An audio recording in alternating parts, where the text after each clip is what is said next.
सुट्टीचा दिवस म्हणलं की नॉनव्हेज खायची इच्छा तर होतेच आणि त्यात जर गावरान झणझणीत तांबडा पांढरा रस्सा आणि सुक्कं म्हणलं तर नाही म्हणायचा विषयच नाही. तर नमस्कार मंडळी, मी वसुधा रेसिपीमध्ये तुम्हा सर्वांचं खूप खूप स्वागत करते. आज आपण अस्सल गावरान झणझणीत चिकन थाळी अगदी सोप्या पद्धतीने कशी बनवायची ते पाहणार आहोत. तर चला मग त्यासाठी काय साहित्य लागते ते पाहूया. यासाठी मी इथे अर्धा किलो चिकन स्वच्छ धुवून घेतलं आहे.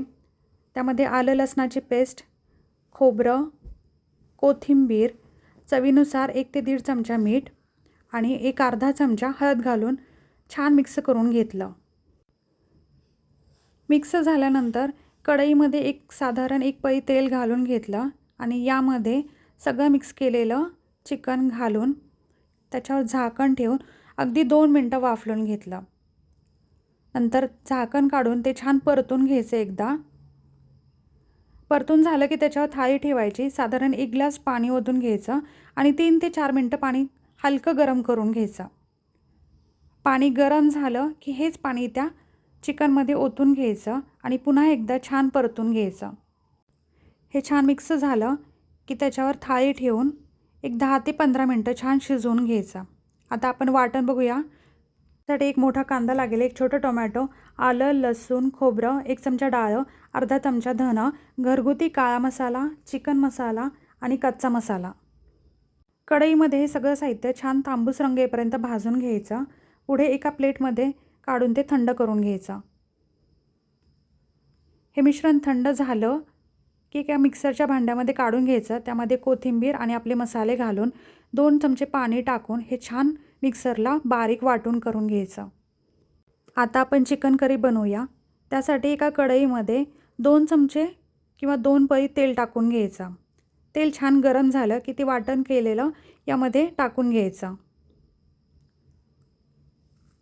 पूर्ण वाटण नाही टाकायचं, अर्धच वाटण टाकून घ्यायचं, कारण अर्धं वाटण आपण नंतर सुक्कं बनवायला वापरणार आहोत. असं छान परतून घ्यायचं त्याला तेल सुटेपर्यंत, म्हणजे त्याची चव छान लागते. छान तेल सुटून घेतल्यानंतर त्यातमध्ये चिकन मसाला आणि आपल्याला जे हवे ते बाकीचे मसाले टाकून घ्यायचा आणि पुन्हा एकदा छान परतून घ्यायचा. नंतर साधारण 1 तांब्याभर पाणी टाकून ते सगळं जिन्नस एकजीव करून घ्यायचा आणि साईडला ठेवून एक 10 मिनटं त्याला उकळी आणायचे. तर ही मंडई आपली झणझणीत चिकन करी तयार झाली. थोडक्यात काय तर आपला झणझणीत तांबडा रस्सा.